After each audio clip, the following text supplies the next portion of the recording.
Hey, what's up guys, this is Cabinash19 and welcome back to more Minecraft. As you guys may notice, this is not our nether fortress, and you might be asking why we are here. Well, for this is why we're here. To get little wither skeleton skulls, yay! Now that I've looting on my sword, finding these and getting these are infinitely easier to obtain, because not only do I one-shot wither skeletons, I also get much better chances at their skulls. And that one just fell. That was a waste. That sucks. But you guys may, if you're new, as usual, I talk about or respecting the new people to the game. If you do not know what these are used for, it is used for summoning a boss in the game that we will kill for an item it drops, so that we can have some buffs or just increases to like stats and everything. But yeah, you're going to want to get the skulls from those black skeletons with swords there. But be careful, because if they touch you, they give you something called a wither, or like it's a blight called a wither, or I don't know what it's really called, but essentially you just start losing health at a pretty substantial rate. And with all the blaze around, you'll probably be losing health from fire as well, so not a very good thing. But yeah, I found this blaze spawner. It's not very far from our, I found this nether fortress. It's not too far from our blaze spawner. I just kind of tunneled out from around our blaze spawner, and so this very dangerous pathway leads over to our blaze spawner. So yeah, this episode I thought it would be, again, be careful with those guys. They will mess you up if they touch you. But yeah, I thought it would be cool for this episode if we would defeat the Wither, just because 10th episode, double digits, kind of a special thing. But yeah, I'm just gonna show off the blaze spawner.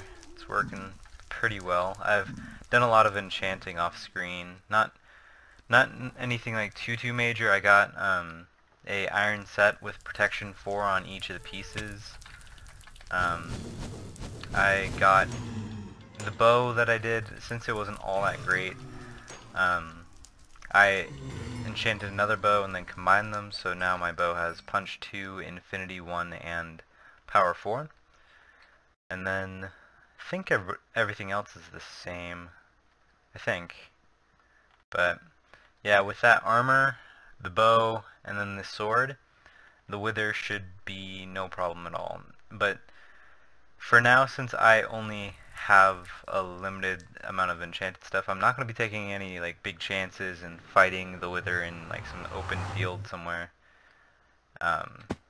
Be kind of doing a little bit of a cheap trick, but then again, it's kind of deserved, I guess. The wither is pretty hard mob to beat, so at least for me, I've only ever killed one in the game. But I did it a certain way and it worked out pretty well, so I think I'll be doing that again. So yeah, again, I've been in the nether for a while, so I have some resources. Might as well pact things, I guess. Combine everything they can if they're damaged, unless there's enchantments on them. Do not combine enchanted stuff. Just saying, that is not a good idea. But yeah, I think that'll be the main focus of this episode, and then maybe setting up the beacon. I'm pretty sure I'm going to be moving kind of soon, moving bases kind of soon, so don't want to be rushing off places, I guess. So, but I do like this little spawn area we've set up. It's quaint. It's kind of separated, but it's nice. I like it. But this is how all the resources are going. I've been enchanting a little bit, so yeah. If you guys are new to the Wither is a undead type creature, so having Smite on your sword really, really helps. Smite 5 will essentially just wreck the Wither in very many ways, and it shouldn't be a problem for us. This fight shouldn't be a problem for us. But I need new armor anyways, but yeah, I know this is kind of sudden, so I'm sorry about that, but again, it must be done. If you guys aren't sure what Infinity does, which is, again, oh, not Punch, I had Flame. Oh, okay. Well, Infinity, if you guys don't know, Infinity just makes it so, well, I'll show you. See, notice though, how I only have one arrow in my inventory. And I'll shoot, and I'll shoot again. And again, and again, and again, and I still only have one arrow. If you guys don't realize, it's infinite arrows. You only need one in your inventory, and then it'll have infinite forever, essentially. But you only need 4 soul sand and 3 of these skulls in order to summon the Wither. So, yeah. But one thing about the Wither, you do not want to face it without potions. You will get destroyed without potions. So, I will be showing you guys some pretty helpful potions you should probably have on you. And I just realized no. Okay. Yeah, I think regen that's all we need. So, gotta put your potions in there. Gotta have your warts. Always remember your warts. Put your bottles in, wart it up. And I don't know if gas tiers are essential. They make regen potions, which is what I'm making now. And regen potions will be necessary to kind of counteract the wither, or like his withering effect. So actually, I should probably check to make sure, but yeah, I'm using glowstone instead of redstone just because since I have smite, this fight shouldn't take too long. But in the meantime, we should grab some cobblestone because I'm going to be doing this in my mine shaft. The mine shaft, essentially, we're going to be building a bit of a chamber, I guess, inside the mine shaft that will like close ourselves in with the wither, and that's where we'll be killing him.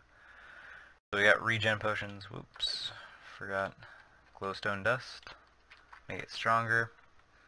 But yeah, we're essentially going to be trapping ourselves inside a small corridor with the wither, but be aware it does explode, so do not, or like the wither explodes when you summon him, so do not be standing too close to him.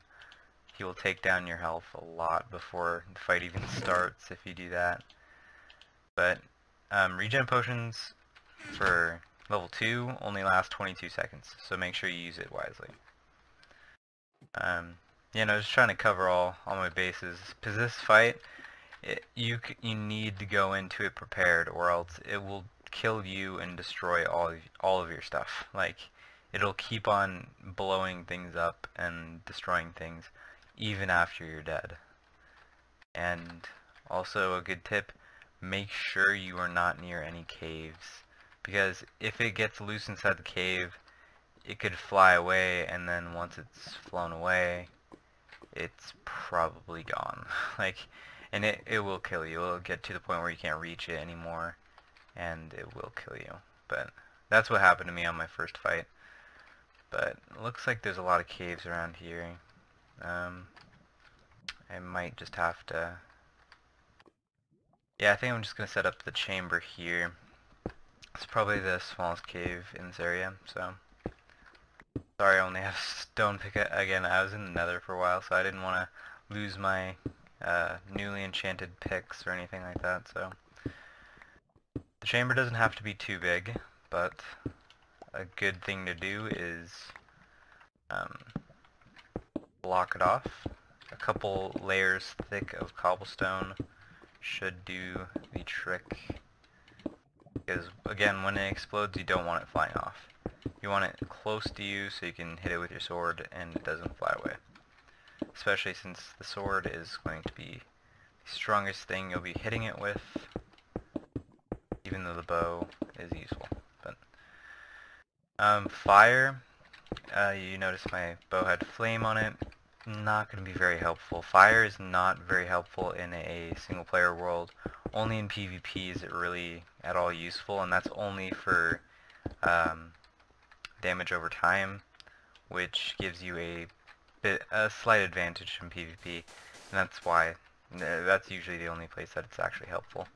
But if you want to summon it, you just gotta set up soul sand like that, then the heads like that, and then you plop the last head there, and then it will be summoned. But again, remember guys, do not try and summon it and then be right next to it as it explodes, because it will explode on you and kill you. Well, probably not kill you, but it'll do some major damage. So build sort of a I always build like this little thing so that these blocks will sort of block the explosion, and then it won't be shooting at you right away. So yep, that's pretty much it. Make sure you're full health, full hunger, make sure your hotbar is organized properly, and sure there isn't anything extra around them. These torches will explode, but I'll put them so you guys can see. Let's do this. Oh, okay, you're gonna have a little bit of time as it gains its health. Make sure you drink the potion right as... Oh, I forgot the strength potions. Oh, this might not be very good. Okay. Exploded. Okay. Okay, please die. I forgot strength potions, which are used to give you a giant boost in your strength as you're hitting it. Okay, that was a little stressful, but we are okay. And you can see the Wither 2 effect again. If I didn't have that regen potion, that would have taken down my health a crazy amount. But this is the size of its explosion. As you guys remember, I just filled in that area, but that's okay. I believe we came from this way. Oh, yeah, main prize right here, Nether Star. Nether Star is going to be very useful because it is used to create the beacon. Beacons are used for buffs, which you can use in your world, and yeah, I guess I'll just show off that, and then maybe I'll find something else for us to do in this episode. Maybe do some adventuring, looking for a new spot to have the house. Just because, again, I said this house here won't be exactly permanent, but I'll be moving to a new place. But well, I guess I do like this place. I really do. But I don't think it's a place to put up like permanent residence, I guess, just because it's mostly desert, which isn't exactly not great. I mean, there's nothing wrong with it, but there are better places to have the house. So, but we should grab stuff for the beacon. Guess I'll make that right here. See if I remember how. I've only ever made one beacon, but I think this is how it goes. Yep. Beacon. And put the stuff back. Again, organization, guys. It's great, and it does not bother your OCD. But you can pick these things, the beacons, up. So, guess I'll just I'll make a tiny one. A thing about the beacons is you need to put blocks underneath it, so that it like powers it, I guess. It's requiring your resources for power, I guess. It won't like destroy the blocks or anything, but you do need a little platform, and it's supposed to be a lot bigger. For the bigger the beacon is, the bigger the buffs are. But essentially, you just put it there, and pillar of light, and then go into here, and you choose your buff. And I think I might go. Oh wait, can't have. Right. Okay. Sorry. Again, I'm a little new with beacons. I haven't played around with them very much, but essentially you put your stuff there, then you can choose your buff, and then you put done. Now I have speed, and this is going to be permanent. You can see it refreshes to 8 seconds, and I move a little faster. Yeah, it's just speed 1, so yeah, other buffs are a lot more noticeable, but this one will just do, I guess. Yeah, that's flush with my door. I guess I'll leave that there for now, but yeah.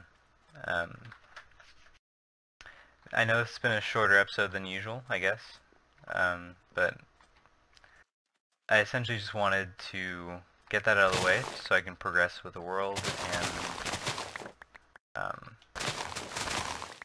don't know, I guess just show you guys how that's done, how to kill the wither, how to summon the wither, and everything.